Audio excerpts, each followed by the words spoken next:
So that shift to removing outdoor limits outside it comes down to the fact that it's just less risky. And when you're talking about aerosol or airborne diseases, face masks are still required in the same places as they were previously at red and orange, but only indoors, and they're not required at green at all. But are encouraged, and so that's one of those things businesses need to think about in terms of when they might want to be more encouraging at times. The requirements of record keeping are going as well, which will have quite significant benefits for some of you.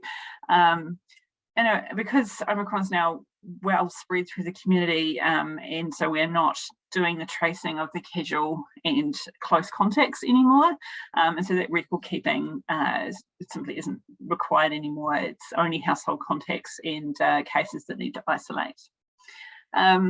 If you've got beautifully laminated posters that you might be able to use in the future, don't throw them out, do put them in the drawer.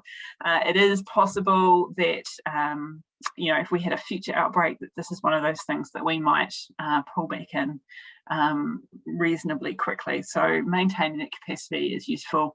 Even just storing your access information is a good idea.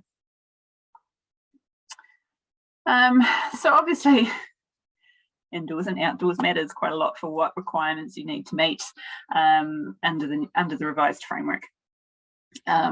We have defined indoors and outdoors using the smoking regulations, so that will be something that a lot of you are used to working with anyway.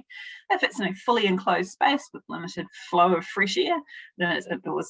If you don't have a ceiling or there is only partial enclosure with walls, you're outside, and the relevant rules apply. If you are in a mixed venue, and I know for a lot of you that will be the case, it depends on what sort of activity is going on.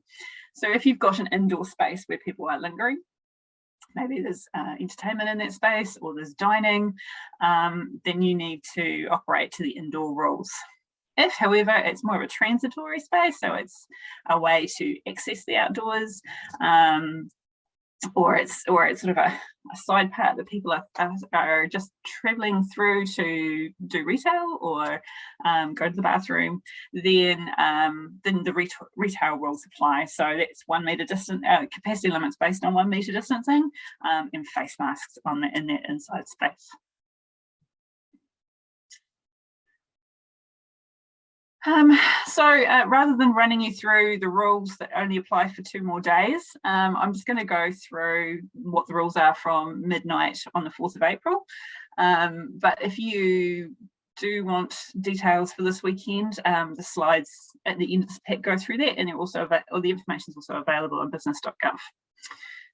So for events and commercial group activities, at Red, if you're indoors, it is 200 customers based on 1 metre distancing per defined space.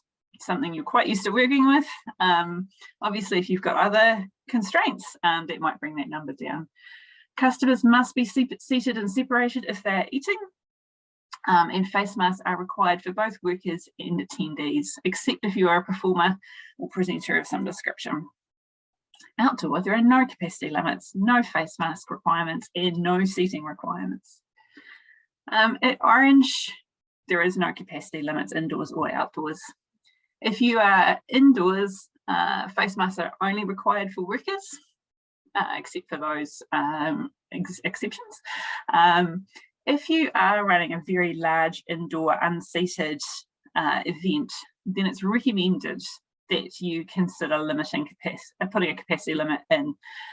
So that's with what they've said is if there are more than 500 people, that putting in a capacity limit based on 1 metre distancing is recommended. It is not a requirement of the CPF, so you're not breaching the law if you decide that that's not appropriate for your venue for whatever reason, but it's just recommended in terms of managing some of those public health concerns that people probably will have. And then at Green, there are no restrictions. Food and beverage service runs along very similar lines. just noting that table service is required if you are an on license or a club license venue at red, but those requirements don't apply at orange. Outdoor community gatherings, I know so many of you have been involved in those. You'd be very pleased to know that from the 5th of April, there are no restrictions. If you are organising something this weekend though, My Vaccine Pass requirements do still apply. If you don't have My Vaccine Passes in place, then you are only allowed to have an outdoor community gathering of 25 people per defined space. General retail, and I appreciate most of you won't be involved in this, but we'll often have some retail on site or involved in your events. They continue to apply. So the capacity limits stay the same as they are at the moment, which is based on 1 metre distancing, and face coverings are mandatory at red. That capacity limit goes at orange, and then at green there are no restrictions. One thing to be mindful of though, because My Vaccine Pass has obviously become voluntary from the 5th of April, there are still places that are not allowed to require My Vaccine Passes. That includes the retail places that are listed here, but also anything involving educational activities, so school groups that are coming to visit, or representative teams or individuals. Public facilities. Now, public facilities typically owned by local government, lots of them have introduced My Vaccine Passes voluntarily under the current, at the moment. They are all in the process of reviewing those, but may opt to continue to keep them. So that is just something to be mindful of if you're working and planning on some activity in a public facility. You'll need to be conscious of whatever the council's policies are in those places. Otherwise, it broadly follows the similar rules that are in place at the moment. Capacity limits are based on 1 metre distancing. Face masks are required indoors, except if they're at a swimming pool. Outdoors, no capacity limit. And then indoors, that capacity limit goes at orange, but face masks are still required. And then finally, if you're not in one of the above special groups, so the planning office that you're working from, then the workplace rules apply. So you can open at all levels. That includes any in-home services, and working from home may be appropriate where it's practicable at red for some staff. And now I'm going to hand over to my colleague Shane. Kia ora. Thank you, Rebecca. As with Rebecca, I am a policy director from MBIE as well. My focus is on workplace relations and safety policy. And apologies, you just had to bear with my photo mugshot. I thought it was slightly better than continuing to eat my lunch in front of the video screen. So my role today is to talk through guidance that was released earlier this week in relation to work health and safety risk assessments. So, and what is needed for those businesses that have had a vaccination requirement in place, either as a result of the government mandate, predominantly with the My Vaccine Pass requirement, or where they have chosen to put that in place themselves. So, at the bottom of this slide, we've got links to WorkSafe and employment.gov.nz websites and pages. Those will take you directly to the key pages and the key information on those websites. So there is also information available on the business.gov.nz website, which reflects this and pulls out a couple of the points from a business-focused perspective. So this advice reflects the changing environment that we're in terms of the COVID outbreak, so, and the changes that have been made to the COVID protection framework. It also incorporates updated public health advice that informed that and is quite specific to work health and safety risk assessments. For any business which has had a vaccination requirement in place, There is a strong encouragement, in fact, I'd almost go as far as a requirement, that you complete a risk assessment or review an existing risk assessment. And this is to reflect the fact that any risk assessments that had been done, or situations where mandates applied and a risk assessment wasn't needed, businesses will need to identify now what the controls are that are appropriate for their circumstances. Those risk assessments could conclude that alternative controls are more appropriate than requiring vaccination for workers to perform specified work. And in those circumstances, the employer should implement the alternative controls, and where they have had a vaccination requirement in place, should rescind that. The risk assessment could, in some, I would say, limited circumstances, identify that work can only be undertaken by a vaccinated employee on the basis of work health and safety reasons. And this, I say, is limited because this now should be only where the risk of contracting and transmitting COVID at work is higher than it is in the community. And on the next page, I'll talk about a little bit about when those circumstances might exist. From a process perspective, it is really important. It's a requirement under both the Employment Relations Act and the Health and Safety at Work Act that employers undertake risk assessments and undertake consultation in relation to policies involving and consulting with employees, with their representatives, so which could be any unions that you have present in your workplace, and involving health and safety representatives. It's also important for the risk assessment that this be based on health and safety at work considerations only. So where an employer wants an employee to be vaccinated for any other reason, so such as third-party requirements, so this is an employment matter rather than a health and safety risk assessment matter. Rebecca, could we flip to the next slide, please? So public health guidance. So this is reflective of the information that's available on WorkSafe's website. So and points out some of the, I guess, the more detail that need to be considered by our businesses. So and this is what's needed in order to determine whether or not the risk in the workplace is higher than in the community. So this could be the case, the higher risk, where there is greater risk that the worker will be exposed to new variants at work than they would in the community. So we haven't got examples here, but the kind of situations that you would be thinking of there would be border scenarios, and where somebody's exposed to a lot of people who have come across the border, given the border is the main place, or probably the only place where new variants are likely to be entering into New Zealand.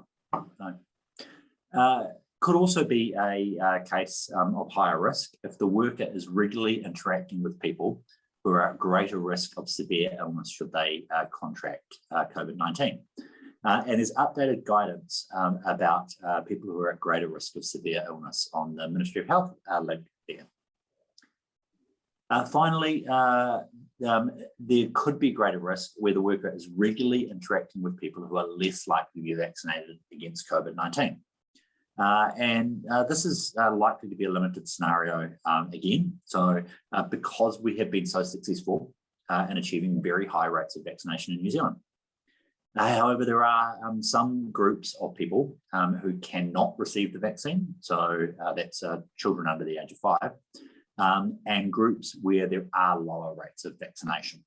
So, and you do need to think about whether or not the workers you have are regularly interacting with those groups. The other thing, and it's a feature of the changes that have been made to the COVID protection framework, is that the transmission of COVID is more likely in confined indoor spaces and when you're with somebody for a reasonable period of time. So in addition to the first three factors there, you need to look at whether or not a worker is working in that confined indoor space of less than 100 metres squared, and working with others at close, less than 1 metre distance, proximity, and for periods of more than 15 minutes. Rebecca, could we flip to the next slide, please? Thank you. So on the employment.gov.nz webpage, we've answered most of the common queries that had been coming through to us, or that we could think of that people would want answers to right up front. So I'm going to run through these with the really quick answer now. If you want the fuller answer, please do go to the employment.gov.nz webpage.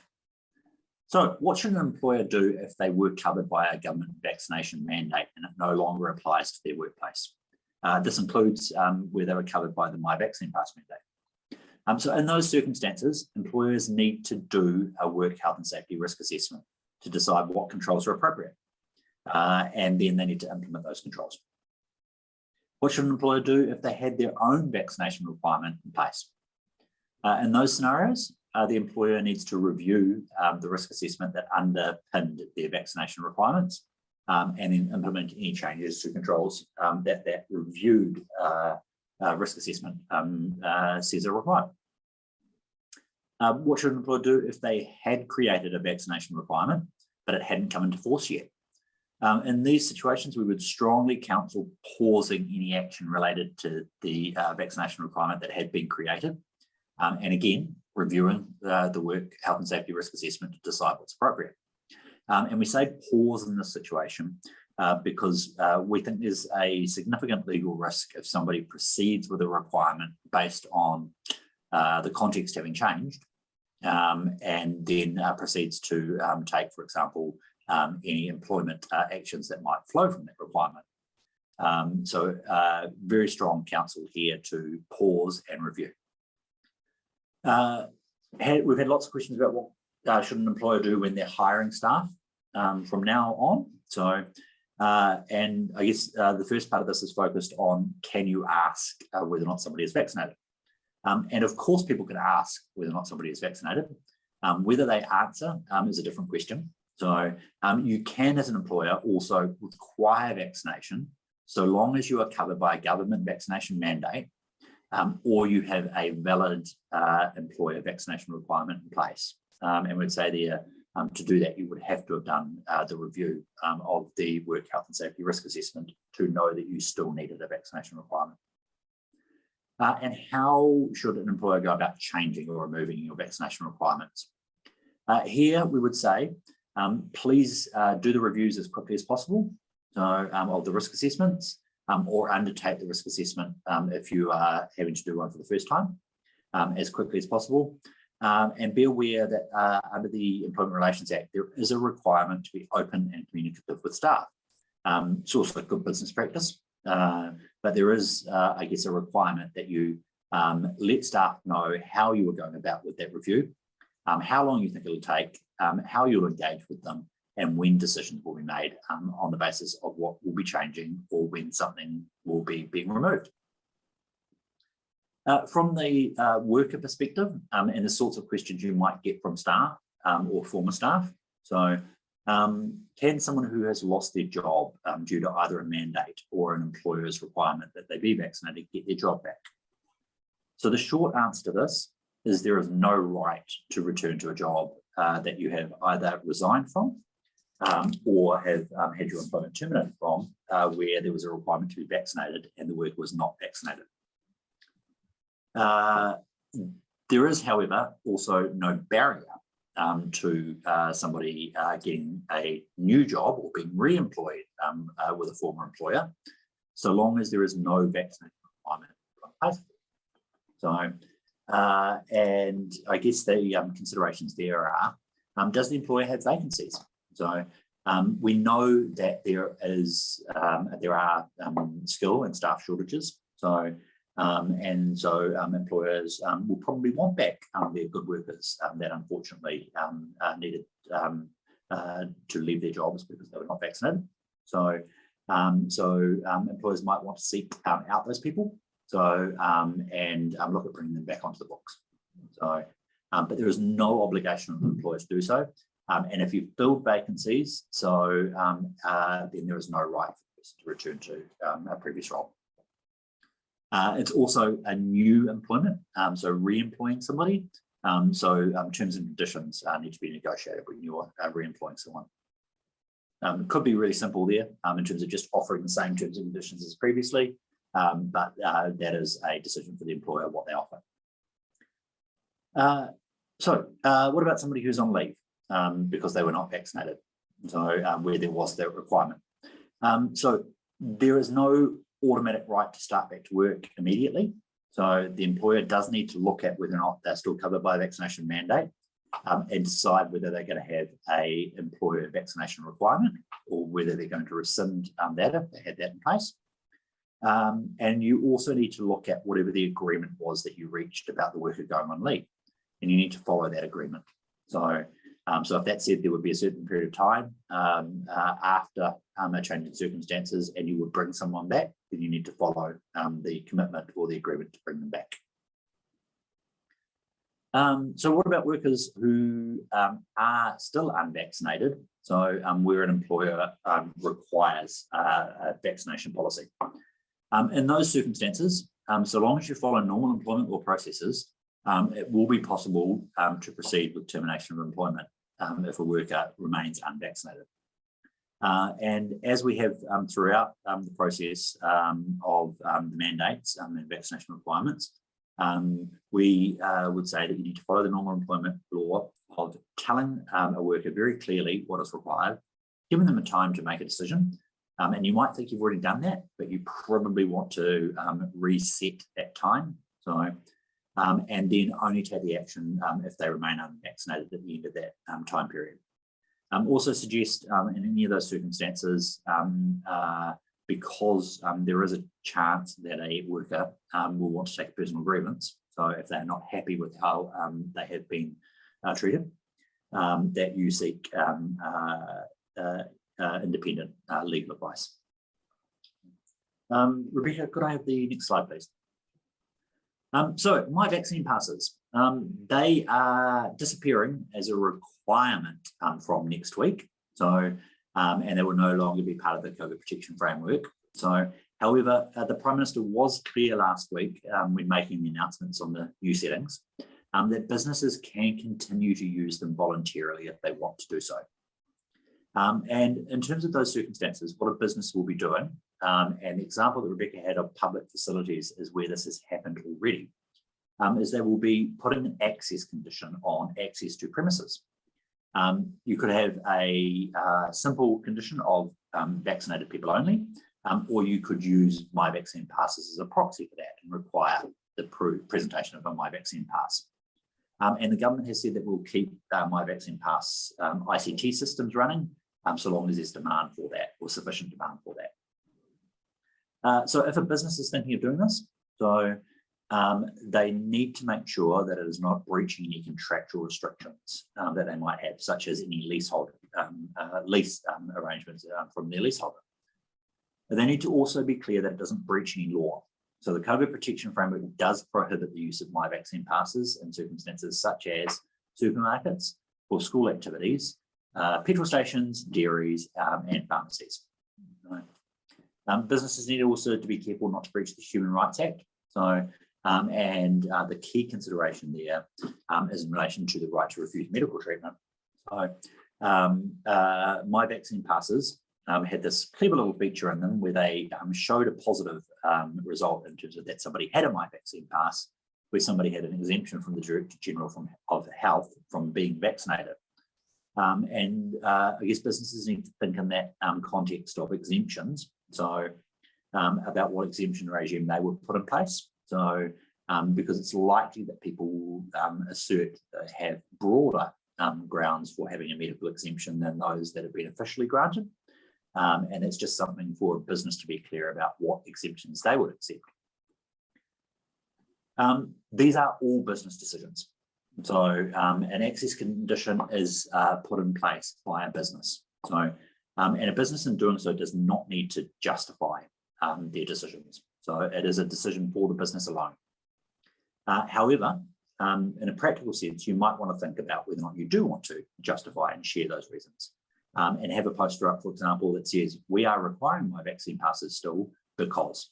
So that will just potentially help to manage the interactions with customers about them understanding the rationale for the business decision. Businesses also do not need to undertake a health and safety risk assessment or point to a public health reason for any access condition. This is a business decision, so there's no requirements that apply here. So we would counsel, though, if a business has previously based an access condition on one of these grounds, that the business consider reviewing those conditions to ensure that they do reflect the current and updated public health advice. And finally, I would note that there is an exception to this where a business does have to undertake a health and safety risk assessment if they are wanting to use an access condition in relation to their workers or employees. That exception does not apply when somebody else is putting a condition on your workers or employees entering. In those cases, it's called an overlapping duty for a PCBU under the Health and Safety at Work Act, and the businesses need to cooperate, collaborate, and coordinate their activities. So, but the person with ultimate control over a place is responsible for their decision about what conditions they put in place, and the person who directly employs somebody is responsible for decisions about their workers, but is not responsible for the decision of the person with ultimate control if it impacts on the other person's workers. So a little bit complicated, that one, but there is guidance on overlapping duties on WorkSafe's website. Rebecca, I think the next is my final slide, so which is face masks. So, and we've included this here. There are changes. There have been changes already to the face mask requirements. There will be changes as the COVID protection framework continues to evolve between red and orange, so and hopefully the green shortly. But we wanted to just really be clear about what the requirements are on businesses and what the requirements are not. So because there are some misconceptions, maybe is a good way to think about this. So businesses are only responsible for, under the COVID protection framework, for ensuring that their workers comply with the relevant face mask rules. Businesses also do have a health and safety duty to mitigate risks where workers cannot wear face masks for legitimate reasons. Businesses are not responsible under the COVID protection framework for ensuring that members of the public comply with face mask rules. However, businesses can opt to request customers wear face masks or even require customers wear face masks, so long as they're clear that it's a business choice to do so. From an MBIE and WorkSafe perspective, we would just note that where a business is having its staff engage with individuals, customers who are not wearing face masks, there are risks here, and there are risks particularly that there will be conflict and potentially abuse or aggression towards the staff member who is engaging with the individual who's not following the rules. And businesses do need to manage those risks. So if they have those sort of policies in place, there's really good guidance available about de-escalation. So, the sorts of things that you can have in place to have your staff step back from conflict and aggressive situations. And we would strongly suggest that you think about what your de-escalation policies are. If you do have policies related to requesting customers to wear face masks. So there's also a risk associated with customer-on-customer aggression. And you need to think about how you're going to manage that. So, and we would like to be clear that we do not tolerate in any way or condone that aggression towards staff or customer-on-customer aggression. So, and we fully endorse businesses continuing to use their normal processes and systems to address any inappropriate behaviour. So that could include things such as trespassing people because they're behaving inappropriately, but not with a core thing around that, not following the rules, I guess. So next slide, Rebecca, and is this yours? Really there. So we just, these aren't necessarily new things, but just they have been sort of popping up through the woodwork lately, so we thought it was worth covering them. Business continuity planning or planning for disruptions still remains really important. The winter flu season this year will be novel. No one's quite sure how it will play out. We haven't been exposed to international borders for 2 winter seasons now, so there is potential for flu to be a bit more of a thing this year than it has been. In terms of COVID, while we're definitely on the downside of the Omicron outbreak at the moment, it's expected to have a fairly long tail, and possibly a little bit bumpy as well. So that will still be something just to be mindful of. And of course, there's unfortunately still the potential of future outbreaks. The other thing we're aware of is that leave balances are a little odd in some places. So sick leave balances have obviously gotten quite low for some staff, but also some staff have got quite high annual leave balances because they have not wanted to travel. So those are things that you might want to think about in advance and consider how you want to deal with. Shane, would you like to cover employment law? Absolutely, Rebecca. So, and thank you for leading in off the nice bit with the leave balances, which is probably one of the key things that people need to think about. So, and I'm going to use a very boring line that I've been using in lots of webinars for the last 4 or 5 months, which is normal employment law continues to apply. So it has throughout the whole of the COVID situation. So, it's particularly important that people think about normal employment law now. So, and think about that though in the context of the different contexts that we're at. So, or just a different situation we're in now. So, people who've got low sick leave. So, even with the 10-day sick leave entitlement, so there will be people who have used their sick leave entitlements where they have particularly had COVID. And then they may still get sick with the cold or the flu.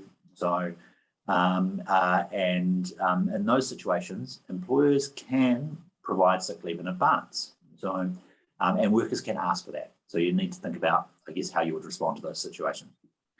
For annual leave, where a worker's got a high balance, so then there are options to have conversations about that as well, and bringing down the annual leave balance, just following a normal process. It is also important to note that the COVID restrictions around isolations do apply in an employment context. So workers need to follow those instructions, those restrictions. So employers should not place pressure on workers to return to work when they are supposed to be isolated. So in terms of the returning to work scenario, so somebody who has had COVID can return to work after 7 days isolation, so long as they are not sick and do not have any symptoms. So if they're sick or have symptoms, then they should continue to stay away from work and stay in isolation. Cases are not required to have a negative test to return to work or to leave isolation. The reason for this is because it is not expected that a case will be infectious after 7 days from their first test. So, however, they can still return a positive result or a weak positive result and no longer be infectious. This does not mean that a business cannot require that somebody tests who has been a case, so in order to return to work. So, but the business just needs to be really clear that it's their policy and have a valid work health and safety reason for that, and have a valid employment policy that enables them to test in those circumstances. Businesses require the test in those circumstances if the worker doesn't have one left over from the one that they've received from the public health scenario. And we do know that many businesses do have tests and could supply them for that reason. So the situation for a household contact is slightly different. So, so a household contact does need a negative test on day 7 to leave isolation and return to work.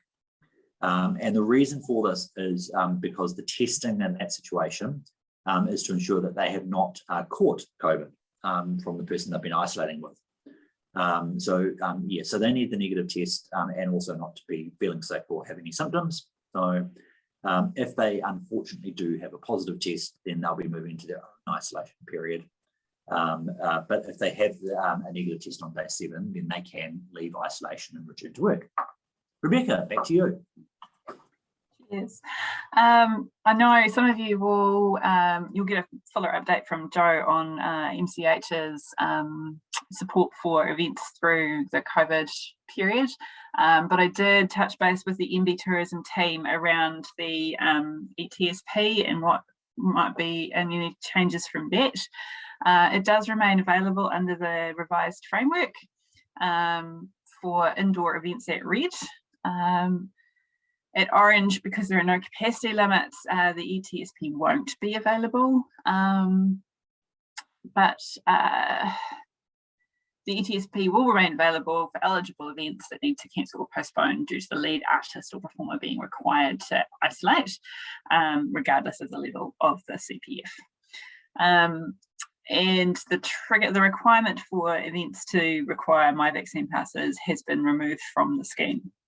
I'm not an expert in this area, so if you do have any questions around that event support, then the email address is sitting there, and the tourism team will get back to you on that one.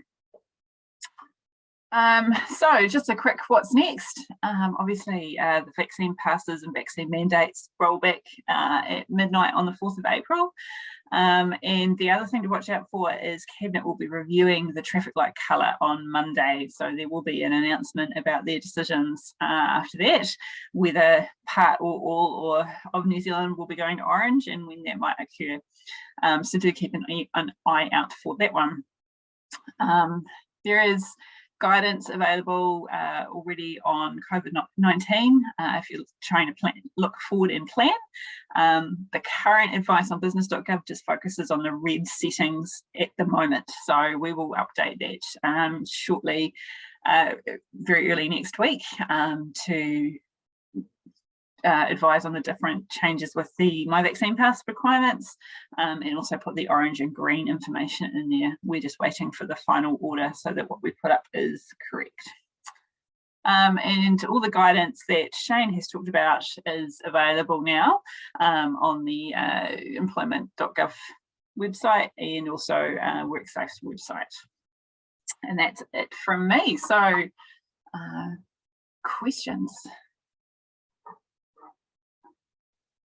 Thank you, and thank you, Rebecca. Thank you, Shane. Adam and I, we're a little bit over time, but we're going to stick around for as long as it takes to get us through the questions at least. And I'm more than happy to stay on the call to give an update on the support scheme funds after Rebecca and Shane have gone. So if you do have other appointments and you have to jump off at either 1:45 or 2, obviously do look out for the recording of this call and the captions and so on, so you can catch back up. So look, thanks again, guys. I'm just going to ask some questions that just bring out some of those key points. Obviously, I'll be as concise in the questions and ask you to do the same in the answers, given the time that we've got. So look, let's start with vaccine passes. Nice, easy question. No longer required for events, venues, bars, nightclubs, public facilities, theatres, museums, galleries, etc. from Tuesday. That's correct. Okay. And businesses can choose the restrictions that they place on their venues or locations based on choices that they make and an assessment that they make of their own risk and situation, but they don't have to justify that on public health grounds. That is also correct. Whoa, I'm doing well, 2 out of 2. Thank you. Has there been a decision on the vaccine passes and the infrastructure to support them being continued beyond May 22? And if so, will they require a booster to be valid? We've had that question quite a bit from some of the attendees. Yeah, so the infrastructure will remain in place while there's a clear demand for it. So if somebody's My Vaccine Pass expires on May 22, they can download a new one now that will expire sometime, I think it's early June, is when they all default to now. There's work underway if there's demand to keep the system up and running that will look at obviously extending them so people are able to download a new one and whether boosters need to be included in that or not. Great. So I think last general question before I get into red in a bit more detail. If I'm holding an exhibition in a public facility like a museum or a library and that's open, to the public at that time. It sounds like the slightly stricter rules apply. Is that fair? No, I don't. Well, so the capacity limits will be different depending on the circumstances that you're in. So it's very hard to offer a general answer to that one, and I would really encourage people to go and look at the guidance on biz.gov.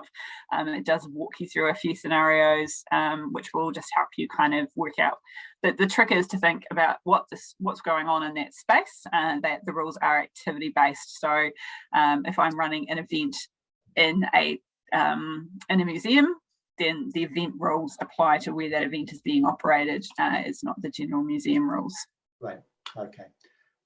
Just coming on to red now. So I'm just going to kind of focus on red and however many weeks we've got, or months, I don't know, of left of that. Outdoors, basically party like it's 2019 with any usual kind of health and safety requirements. Is that fair? Yeah, that's right.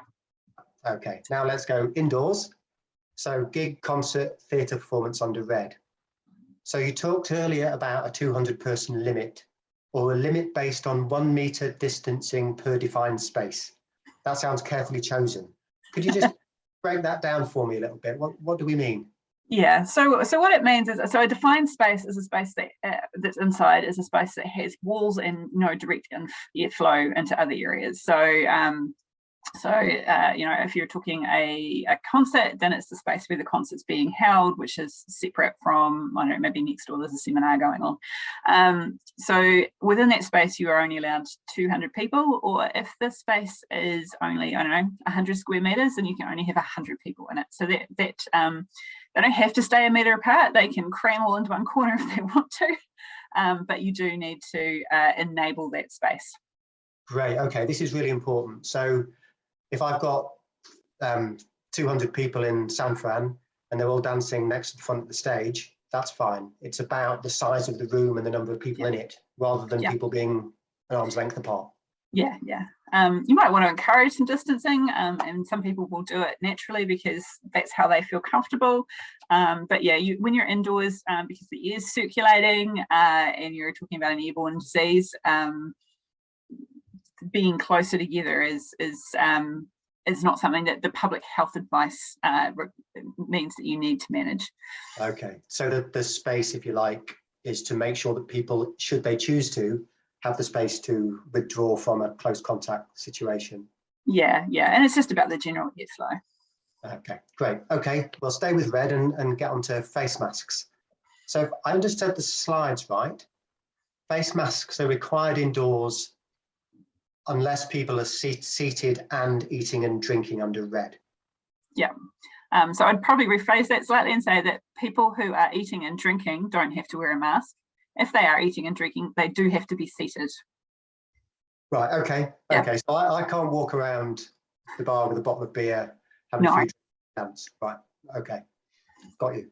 Okay, so let's move on to orange now, and that's the next big change that's coming. There's no clear date for orange, is there? No, so every time we do these moves, Cabinet always considers the most recent information. So obviously that means it's hard to signal things in advance. And so, yeah, we do listen out for that announcement on Monday afternoon, because that will be when we get some clear direction. Okay, so when we do move into orange then, there's no hard COVID rules that restrict capacity, either indoor or outdoor, under orange? That's correct. Okay, no hard COVID rules, so no kind of you must rules there. Okay. Now the PM mentioned something, and you mentioned it in your slides as well, about a 500-person limit with some guidelines. Can you just expand on that again, just so we're really clear?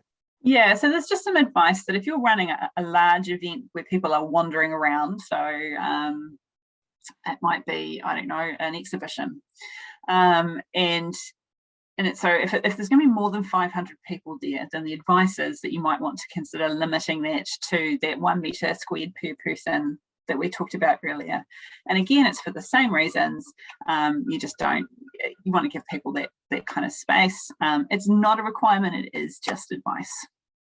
Right, okay. So let's skip to face masks under orange. No requirements outdoors. No. I think I'm confident in that one, great. And for indoor events, the event workers would still be wearing face masks. not performers or safety or presenters, as you mentioned earlier. But attendees don't have to wear face masks anymore under Orange. Yep, so they've never been required to wear face masks at Orange previously. So that's just a continuation of previous policy. Okay, so back to my Joe walking around in a bar with a bottle of beer. That's okay now? That is okay at Orange, yes. Right, okay. So, and that's just because our public health risk has dropped such that the requirement to be seated isn't needed anymore. Right, great. Okay, so that's the interplay between the seated and the standing and the drinking and the not and the masks and the not. Right, under Orange, it's almost actually, depending on the business's decisions they've made about any rules that they set, that you're kind of back to normal under Orange. Yeah, so there is face mask requirements if you've got, if it is just a food and beverage premise still. So, I mean, often, you know, when you're running events, there'll be, particularly if you're in a museum or somewhere like there might be a cafe that is just next door, who might even be associated with the event. But if it is a separate defined space from where the main event is happening, then that cafe will need to run under food and beverage rules, which means when you enter, you need to have a face mask on, and you're only able to take it off to eat and drink. Right. Yeah. Okay, so if I'm at the Rogue and Vagabond and they happen to be serving pizzas, but there's a big band on and everyone's dancing, do the event rules apply? So yeah, so go with, I guess it is a sort of make the assessment based on what you're saying. If it's an event gig, then yeah. And so at Red, those people would need to be seated while they were eating. But at Orange, there's no requirements, and because it's all kind of mushed together, yeah, it's not like you walk up to the stage area and dance and then put a face mask back on to walk to the table. Yeah, okay, great. Lastly, before we bid you farewell and thank you for your time, the sector's obviously concerned that audiences may not return quickly, particularly actually if they don't feel safe under the less restrictive rules. What would your advice be to them, or where could they get further advice? So I do know of a lot of businesses who are considering running different rules at different times, and indeed that's happened over the last phase of the rules. So you can have my vaccine pass requirements for a particular event, or you know, it might be you know, you do that for your Thursday night show, and then on Friday night it's not my vaccine pass required. So those are options that the business can think about. It's not that different, and when you think to a matinee show, right? You offer it earlier in the day, you expect kids to show up, you kind of have a slightly different vibe, and you might change your retail offer in line with that. So yes, you can absolutely tailor your event to the audience that you have for any given show, and you can adjust it between shows if that's useful for your business decisions and in terms of how you want to operate and what your customer base looks like. Right, great. That's really helpful. And I know there's further guidance coming online early next week on the Orange settings. We'll be sharing this material. And we'll produce and share some links and so on ahead of that to attendees, so that you can get some of that helpful content that both Shane and Rebecca pointed you towards. Thank you both, really helpful. And we're going to flip over and spend 5 minutes updating on our schemes now. You don't need to be sitting through that. So I'll bid you farewell, and thanks again for your time. Thanks all.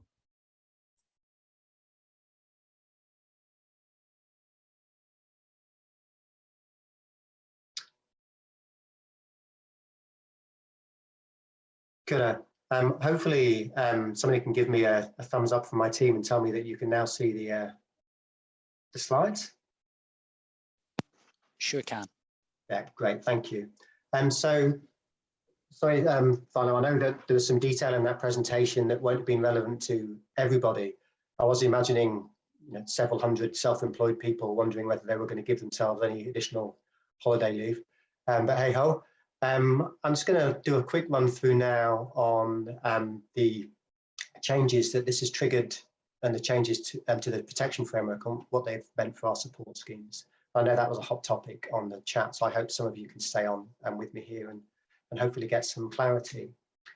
So the Arts and Culture Event Support Scheme provides financial support to planned events that are unable to go ahead as a result of the red settings in the COVID protection framework, or due to the illness of lead performers and crew or their isolation. That's the current settings. That's how things are currently working. So the most obvious change is that we will no longer require My Vaccine passes at the events that we support. And that's just keeping everything in line with the COVID protection framework. A key change as well that I'm genuinely really pleased about is that we can, for the duration of red, we're also able to cover losses incurred by outdoor events that do go ahead. So if you've got an outdoor event that's covered under the scheme in the next several weeks, and that can now go ahead because of the changes, but maybe audiences aren't returning, or you haven't done the marketing that you thought you would, and things aren't going to go as well as, or don't go as well as they might have done, then we can have a conversation with you and make sure that you don't lose out. Our scheme is all about making things happen, not about paying for cancellations. We'd much rather events went ahead and people could enjoy what we all enjoy and what the sector offers. Also, and this is very much hot off the press, we're also looking to extend our cover for the first 6 weeks of Orange. So when Cabinet decide that we're going into Orange, from that Orange day, what should we call it, for 6 weeks, we're able to cover losses due to reduced audience numbers for those events. So if your event goes ahead 2 weeks in and half your tickets are unsold, and that was unexpected, because people have stayed away because they're nervous about returning, again, we can step in and cover the losses. And this is basic common sense. This is us saying, actually, when people start to return to what the sector provides, we want to give everybody the confidence to do that. And we don't want to see people cancelling events 4 or 5 weeks ahead of date if they could hang on and deliver that event in Orange. Now, obviously, we're hanging on Cabinet's decision there, but we thought that was the right thing to do. There's a question we've had a few times around new events. So ministers have asked us for advice on how the Arts and Culture Event Support Scheme could give event organisers the confidence to plan and deliver new events, i.e. events that weren't planned at the start of this year when the scheme stood up. And just to recap for those at the back, we have not been covering brand new events under the scheme. We've been covering events that were committed early on around January 22. We're working on this, expect a bit more of an update in the coming weeks from us, but we are looking at what we can do, and ministers have asked us to look at what we can do to give event organisers the confidence to plan in uncertain times in the back end of 2022 in particular. In terms of other schemes, we've got the Cultural Sector Emergency Relief Fund now. That's paid out several $1 million to organisations that were literally at risk of going bust. No change there as a result of the COVID protection framework changes. Obviously, the conditions still apply. Grant for self-employed individuals. Again, just removing the reference to vaccine requirements just to align with the framework, but that scheme stays open and obviously will do for the period of red. Cultural Sector Innovation Fund, a few questions about that. We'll be updating people through our newsletter and other social media channels and other communications channels next week on Te Orungi Innovating Aotearoa. Series dates will be coming out in the next couple of weeks, actually probably next week. And other funding rounds, we've got cultural installation events, capability and other funds that we stood up last year for round 1. People have been waiting for round 2. We'll be giving some further news on that shortly, but it's likely those funding rounds will be mid-2022. And we might just do things a little bit differently to reflect the changing context. But again, we'll give you a bit more of an update on that shortly. I think that brings me to the end of my slides, so I'll attempt blow that up. Stop sharing, there we go. Okay, so look, sorry again, we're 2 minutes past 3, but thanks everybody for coming. I'm glad that you made the time. I hope you got some use out of it. I know that we've still got a good chunk of the people that dialed in at the start online. I hope the rest of them can return and get the remainder of the content that they missed due to other commitments. So if you've still got questions, you can email either the team at MB or here at Manatū Taonga. We'll include those email addresses in a follow-up email. And I think that probably, since we started with a karakia, leads me to a finish. So Nō reira, kia whakakapi I te o tātou hui me karaki I tātou. Ona hea, atu rā te pūtaki ona kōrero, kia wātea te hina nauru, kia nākau te kaha tonu, kia mau tunu ki te honanga tangata, whakairia rongo, kia pai a tare e whare, ka whakamaua